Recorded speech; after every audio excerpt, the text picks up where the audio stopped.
আওয়ামী লীগের কিছু বিতর্কিত মানুষ দেশের বাইরে পালিয়ে গিয়ে এখনো সেই সাবেকি আমলের মতো তারা মিথ্যা কথা বলছে।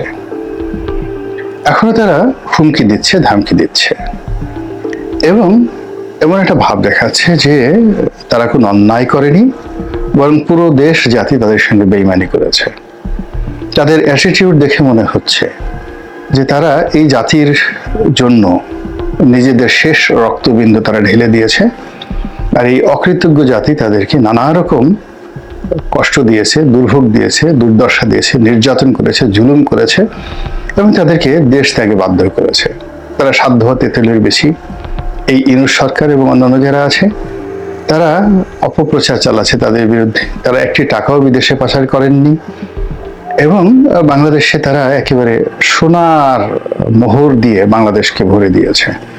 বাংলাদেশের ব্যাংকগুলোতে টাকা থই থই করছে, তারপরে ফরেন রিজার্ভ কোন অবস্থাতেই কমেনি এবং উন্নয়নের যে মহীসোফান তারা রচনা করেছেন, এই মহীসোফান দিয়ে তারা অচিরেই এই বাংলাদেশকে আমেরিকা এবং ইংল্যান্ডের পর্যায়ে নিয়ে যেত, যে জায়গা থেকে ডক্টর মোহাম্মদ ইউনূস, এই আন্দোলনকারী ছাত্র জনতা এবং যারা শহীদ হয়েছেন, এমনকি এই শহীদদেরকে নিয়েও তারা কটূক্তি করছেন। তো রক্তের দাগ কিন্তু এখনো শুকোয়নি এবং আওয়ামী লীগের চাবুকের ঘা, জুলুম, অত্যাচার এবং নির্যাতনের যে বেদনা এখনো কিন্তু কাটেনি। ঠিক সেই সময়টিতে যখন আবার ফিরে আসার কথা আসে, আবার ক্ষমতায় যাওয়ার স্বপ্নের কথা আসে, আবার সেই হুঙ্কার আসে, আবার সেই যাকে বলা হয় ভারতীয় আধিপত্যের হুমকি আসে, তখন মানুষ আসলে ঐক্যবদ্ধ হয়ে ইউনূস সাহেবের সঙ্গে সমঝোতা করা, তাকে মেনে নেওয়া ছাড়া আসলে কোনো বিকল্প থাকে না। বোঝার চেষ্টা করুন যে আমরা এমনি ভারতকে ভয় পাই, ভীষণ রকম ভয় পাই এবং এই ভয় পাওয়ার অনেকগুলো কারণ আছে। ভারতের বিরুদ্ধে একটা স্ট্যাটাস দিয়ে সেখানে আবরারের মতো একজন মেধাবী ছাত্রকে খুনের শিকার হতে হয়েছে। ভারত নিয়ে একটা টু শব্দ করা যাবে না, আওয়ামী লীগ নিয়ে টু শব্দ করা যাবে না, বঙ্গবন্ধু পরিবার নিয়ে কোনো কথা বলা যাবে না। বঙ্গবন্ধু বা শেখ হাসিনার সম্পর্কে যদি ন্যূনতম একটা শব্দ উচ্চারণ করা হয়, তার জন্য সরকারি কর্তাদের চাকরি যাবে, তারপরে বিশ্ববিদ্যালয়ের শিক্ষককে জেলে খাটতে হবে, সাংবাদিককে মেরে ফেলতে হবে। এরকম অসংখ্য ঘটনা তো একটা দুটো নয়, হাজার হাজার ঘটনা গত 15 বছরে বাংলাদেশে ঘটেছে।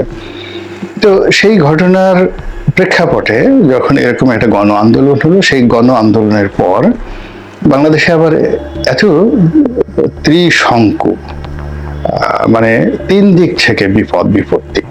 একটা তো আইন শৃঙ্খলা নেই, দ্বিতীয়ত কিছু রাজনৈতিক পান্ডা যারা রাজনৈতিক দলের নাম ভাঙিয়ে আওয়ামী লীগের যে জুলুম অত্যাচারের কারখানাগুলো, সেই কারখানাগুলোর দখল তারা নিয়ে নিয়েছে। এই একটা বেদনা, মানুষ এটা সহ্য করতে পারছিল না, যে লাউ সেই কদু বলছিল। অন্যদিকে ডক্টর মোহাম্মদ ইউনূস এবং তার যারা লোকজন আছে, তাদের বয়স, প্রকৃতি, পরিবেশ সব মিলিয়ে একটা তছনছ অবস্থা ছিল। তখন মানুষ আফসোস করে বলার চেষ্টা করেছে যে এ কি হলো, যে লাউ সেই কদু, আগেই তো ভালো ছিলাম। কিন্তু ইট ডাজ নট মিন, এর অর্থ এই নয় যে আমরা আবার শেখ হাসিনা শাসন চাচ্ছি, আমরা আবার আওয়ামী লীগের ফিরে আসা চাচ্ছি, এই জিনিসগুলো নয়। তবে আওয়ামী লীগ থাকুক, রাজনীতি করুক পরিশুদ্ধ হয়ে, ধীরে ধীরে। একটা সময় আছে, কিন্তু এটা এখনই নয় যে আজকেই ডক্টর মোহাম্মদ ইউনূস চলে যান, কালকে আবার আওয়ামী লীগ ফিরে আসুক, বিএনপি আবার দৌড়ে পালাক, জামাত আবার গর্তে ঢুকুক, হেফাজতের যারা লোকজন আছে তাদের সবাইকে, যারা জেল থেকে বের হয়েছে তাদেরকে আবার জেলে ঢুকানো হোক। আসলে আওয়ামী লীগ আসলে যদি ইমিডিয়েট আসে, এর বাইরে কি হবে বলেন? এর বাইরে তো কিছু হওয়ার নেই। বরং এই সময়টিতে অন্ততপক্ষে যারা ছাত্র জনতা থেকে শুরু করে সারা বাংলাদেশে সেনাবাহিনী, পুলিশ থেকে সিভিল সার্ভিসে যারা কর্তা ব্যক্তি রয়েছে, এদের সংখ্যা হাজার হাজার, এমনকি লাখের মধ্যে হয়ে যাবে। তো একমাত্র সরকারি কর্মকর্তাদের মধ্যে 1 লাখের চেয়ে বেশি লোকের কপাল পুড়বে, পিঠের চামড়া থাকবে না একটাও, যদি আওয়ামী লীগ এই মুহূর্তে ক্ষমতায় ফিরে পায়, শেখ হাসিনা বাংলাদেশে আসে। দুই নম্বর হলো বাংলাদেশের স্বাধীনতা এবং সার্বভৌমত্বটা একেবারে ভারতের কাছে বিক্রি করে দেওয়া হবে অথবা বন্ধক দেওয়া হবে, এবং ভারতের একটি করদ রাজ্য হিসাবে, এটা করদ রাজ্য বলা যাবে না, অনেকটা মানুষ উপপত্নী ব্যবহার করে, রক্ষিতা ব্যবহার করে, এরকম ভারতের একটা রক্ষিতা রূপে বাংলাদেশকে তারা ইচ্ছামতো ব্যবহার করবে। কিন্তু বাংলাদেশের কোনো ফ্রিডম, এমনকি তাদের যে সকল অঙ্গরাজ্য রয়েছে তাদেরকে যে সকল সুযোগ সুবিধা দেওয়া হয় সেগুলো দেওয়া হবে না। এটা বাংলাদেশের একেবারে সাধারণ যারা প্রান্তিক জনগণ, এমনকি আওয়ামী লীগের যারা সাধারণ লোকজন, তারাও কিন্তু বিশ্বাস করে। এর কারণ হলো এই যে 5ই আগস্টের পর, মানে যতটা না আওয়ামী লীগ আশঙ্কা করেছিল যে 10 লাখ লোক মারা যাবে, আসে হিসাব করে দেখুন তো 10 লাখ লোক তো দূরের কথা, 1000 লোক মারা গিয়েছে কিনা? 1000 লোক মারা যায়নি। অথচ এই আওয়ামী লীগের লোকজন শুধুমাত্র এই জুলাই আগস্টের বিপ্লবের সময় প্রায় 2200 থেকে 2300, কেউ কেউ বলেন 3000 লোককে তারা একেবারে সরাসরি খুন করেছে এই সময়টিতে। তো তার প্রেক্ষাপটে অন্তত 5ই আগস্টের পরে 3000 লোক তো খুন হতে পারতো আওয়ামী লীগের, কিন্তু সেটা তো হয়নি, কিছুই হয়নি। বরং অনেক জায়গায় বিএনপির লোক আওয়ামী লীগদেরকে আশ্রয় দিয়েছে, জামাতের লোক আশ্রয় দিয়েছে, এগুলো নিয়ে সমালোচনা হচ্ছে, বাট এগুলো হয়েছে। আর সেগুলো হওয়ার কারণে কি হলো যে আওয়ামী লীগের নেতাকর্মীরা বেশিরভাগই কিন্তু পুনর্বাসিত হয়ে গেছে। অনেকে জামিন পেয়েছেন যারা গ্রেপ্তার হয়েছিলেন, অনেকে জামিনের পর্যায়ে এসেছেন, কোর্ট কাছারিতে যে অচল অবস্থা ছিল সেগুলো সব চলে গেছে।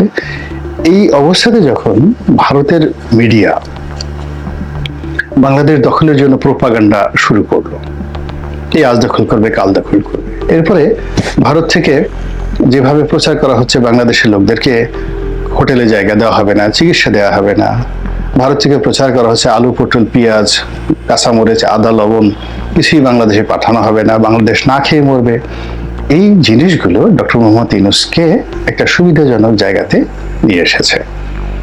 এরপর যেটা হলো সেটা হলো পুরো পশ্চিমা রাজনীতি, সেটা অনেকটা থমকে গিয়েছে, সমস্ত হিসাবপত্র নষ্ট হয়ে গেছে, উলটপালট হয়ে গেছে সিরিয়ায় বাশার আল আসাদের পতনের পর। এর কারণ হলো যে আমরা আশঙ্কা করছিলাম যে মিস্টার ডোনাল্ড ট্রাম্প 20 তারিখে ক্ষমতা গ্রহণ করার পর ভারত বাংলাদেশের রাজনীতিতে বেশি করে নাক গলাতে সুযোগ পাবে, ডক্টর মোহাম্মদ ইউনূস বিপদে পড়বেন, তারপরে শেখ হাসিনা ও ফিরে আসার একটা তার জন্য সম্ভাবনা তৈরি হবে। এর কারণ হলো ডোনাল্ড ট্রাম্পের সঙ্গে তার একটা ব্যক্তিগত সম্পর্ক রয়েছে, আবার অন্যদিকে ডক্টর মোহাম্মদ ইউনূসের সঙ্গে ডোনাল্ড ট্রাম্পের ব্যক্তিগত সম্পর্ক ভালো নয়। আর এখন যে রিপাবলিকান যে দল ডোনাল্ড ট্রাম্পের, তাদের সঙ্গেও কিন্তু ডক্টর ইউনূসের একটা ঐতিহাসিক কুসম্পর্ক রয়েছে। এগুলো নিয়ে ডক্টর মোহাম্মদ ইউনূস নিজেও চিন্তিত ছিলেন, এতে কোনো সন্দেহ নেই। কিন্তু বাশার আল আসাদের পতনের পর পুরো মধ্যপ্রাচ্যের রাজনীতি এতটা জটিল আকার ধারণ করেছে যে মিস্টার ডোনাল্ড ট্রাম্প এবং তার যারা লোকজন রয়েছেন তারা এশিয়া নিয়ে চিন্তা করার সময় এখন পাচ্ছেন না। বরং এই যে জো বাইডেনের শেষ সময়টিতে হঠাৎ করে তার কাছে ইউক্রেন যুদ্ধ বন্ধ করার জন্য তিনি যেভাবে মরিয়া হয়ে পড়েছিলেন মিস্টার ডোনাল্ড ট্রাম্প, এটি এই মুহূর্তে সম্ভব হবে না। আবার এর কারণ হলো যে সিরিয়াতে বাশার আল আসাদের পতনের পর মিস্টার ভ্লাদিমির পুতিন সত্যিকার অর্থে মহা বিপদে পড়েছে। ইরান তাদের যে গত 40 বছরের যে অব্যাহত আঞ্চলিক রাজনীতিতে যে আধিপত্য, এটা একেবারে মুখ থুবড়ে পড়েছে। কাতারে, তারপর সিরিয়াতে, লেবাননে এবং জর্ডানে, এই বিস্তীর্ণ এলাকাতে, এমনকি পশ্চিম তীর এবং গাজাতে ইরানের যে সকল স্থাপনা ছিল সবগুলো ইতিমধ্যে ধ্বংস করার জন্য ইসরায়েলি টার্গেটে পরিণত হয়েছে। এবং আজকে আমি যে ভিডিও যখন করছি তখন দামেস্কের রাজধানীতে ইরানির যে সকল স্থাপনা ছিল, কেমিক্যাল ওয়েপন্স থেকে শুরু করে সব কিছুর উপরে নেতানিয়াহু সরকার আক্রমণ করেছে, এবং ওটা নিয়ে এই মুহূর্তে পশ্চিমারা কিন্তু একটা টু শব্দ করতে সুযোগ পাচ্ছে না, এমনকি মুসলিম বিশ্ব সুযোগ পাচ্ছে না। শিয়া এবং সুন্নিকে কেন্দ্র করে মধ্যপ্রাচ্যে যে একটা বলয় ছিল, এটি এই মুহূর্তে এসে অ্যাবসলিউটলি সুন্নি বলয় হয়ে গিয়েছে। এবং এখান থেকে ইরানকে যদি আবার ঘুরে দাঁড়াতে হয়, রাশিয়াকে যদি ঘুরে দাঁড়াতে হয়, একেবারে নতুন করে তাদেরকে শুরু করতে হবে। এবং এটা কম করে হলেও 6 মাস থেকে 1 বছর সময় লাগবে আমেরিকাকে চাপে রাখার জন্য। এর আগ পর্যন্ত তারা সেটা পারবে না। যদি সেটা ইরান চেষ্টা করে, রাশিয়া চেষ্টা করে, রাশিয়া তছনছ হয়ে যাবে। ফলে কি হচ্ছে, মিস্টার ভ্লাদিমির পুতিনকে এই মুহূর্তে জেলেনস্কির সঙ্গে একটা সমঝোতায় যেতে হবে এবং আমেরিকার সঙ্গে একটা সমঝোতায় যেতে হবে। নাচেত এই মুহূর্তে যদি আমেরিকা সেখানে সৈন্য বৃদ্ধি করে, ন্যাটো যদি সেখানে সৈন্য মোতায়েন করে, রাশিয়া তছনছ হয়ে যাবে। এবং পুরো বিষয়টি বাংলাদেশের জন্য এই মুহূর্তে যাকে বলা হয় সাপে বর হয়ে গেছে। ডক্টর ইউনূসের জন্য এই মুহূর্তে বৃহস্পতির চাঁদ, আপনারা জানেন যে আমাদের যে নিকটবর্তী চাঁদ, এর সাথে অনেক বড় বড় সুন্দর সুন্দর চাঁদ, হাজার হাজার চাঁদ রয়েছে বৃহস্পতি গ্রহকে কেন্দ্র করে। তো এই বাংলাদেশের যে চাঁদ বা পৃথিবীর যে চাঁদ, এই চাঁদের সাথে আরো সুন্দর সুন্দর চাঁদ, বৃহস্পতির চাঁদ ঘুরে ফিরে এখন ডক্টর ইউনূসের ভাগ্যাকাশে দেখা দিয়েছে। এর কারণ হলো বাংলাদেশের রাজনীতিতে সঙ্গত কারণেই রাশিয়ার যে আধিপত্য, এটি এখন বলতে গেলে শূন্যের কোঠায় নেমে আসবে। বাংলাদেশকে নিয়ে কোনো চিন্তা করার সময় এখন মিস্টার পুতিনের থাকবে না আগামী 6 মাস থেকে 1 বছর। 2 নম্বর হলো যে রাশিয়ার এই দুর্বলতার কারণে ভারতও তাদের নিজেদের পিঠের চামড়া ঠিক রাখা, রাজনীতি ঠিক রাখা এবং আমেরিকার সঙ্গে ইতিপূর্বে তারা যে সকল বাহাদুরি করেছে, ডুয়েল কর্মকাণ্ড করেছে এবং রাশিয়ার উপর ভিত্তি করে তারা যে সমস্ত হুম্বিতম্বি দেখিয়েছে, সেইগুলো এই সময়টাতে আমেরিকার যে পলিটিক্যাল সিস্টেম, রাষ্ট্রের যে সিস্টেম এবং যে lobbyist group, anti Russian lobbyist group, তারা ভারতকে একেবারে রীতিমতো টুটি চেপে ধরবে এবং ভারতের ও সকল স্বার্থের যে পরিমাণ, সংখ্যা এবং অবস্থা, তার সঙ্গে বাংলাদেশের সঙ্গে তাদের যে দ্বিপাক্ষিক সম্পর্ক, এটি একটা বিন্দুর মতো, জাস্ট লাইক এ ড্রপ। ফলে এই বিন্দুকে নিয়ে এই মুহূর্তে দিল্লির মাথা ব্যথা কোনো কারণ নেই। ফলে সে মানে মিস্টার নরেন্দ্র মোদী এবং তার সরকার যে কোনো মূল্যে ডক্টর মোহাম্মদ ইউনূসের সঙ্গে সমঝোতা করার চেষ্টা চালাবে। এবং এর প্রেক্ষিতে যদি ডক্টর মোহাম্মদ ইউনূস এই সুযোগটিকে কাজে লাগাতে পারেন এবং তিনি যদি প্রতিহিংসা বশত কোনো কাজ না করেন, মনোমস্তিষ্ক স্থির রাখেন, ধীর থাকেন, তাহলে হয়তো তার যে শেষ বয়সে তার জন্য একটা নতুন দিগন্তের উন্মোচন হবে। আবার এটি শনির দশায় পরিণত হয়ে যাবে যদি আমরা রাজনৈতিক কলহ বিবাদ বাড়িয়ে দিই, মানে বিএনপি জামাত কলহ বিবাদ বাড়িয়ে দেয়, জামাত হেফাজত কলহ বিবাদ বাড়িয়ে দেয়, হেফাজত চরমোনাই গন্ডগোল করে, চরমোনাই শর্ষিনা গন্ডগোল করে এবং তাবলিগ জামাতের 2 গ্রুপ যদি রক্তারক্তি শুরু করে দেয়, তাহলে হয়তো এই যে বৃহস্পতির যে চাঁদ দেখা দিয়েছে, এটি শনির রাহুগ্রাস রূপে পুরো বাংলাদেশের উপর আপতিত হবে এবং সেটা ভারতের জন্য নয়। এখানে কারো কিছু দায়ী থাকবে না, মধ্য থেকে আমরা নিজেরা নিজেদের সঙ্গে একটা জনযুদ্ধে, একটা সিভিল ওয়ারে জড়িয়ে পড়ব। তো সেই ক্ষেত্রে ডক্টর মোহাম্মদ ইউনূসের রক্ষা কবচ হলো যে কোনো মূল্যে কঠোর হওয়া এবং যে কোনো মূল্যে আইন শৃঙ্খলা ঠিক রাখা এবং এই সমাজে এখন নতুন চাঁদাবাজ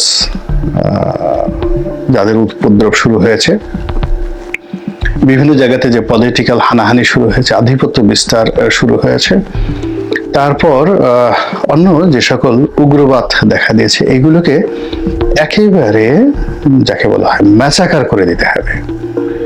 কোনো ওয়ে নাই, তাকে যদি বাঁচতে হয় তাহলে এই জিনিসগুলো কোনো অবস্থাতে প্রিভিলেজ দেওয়া যাবে না।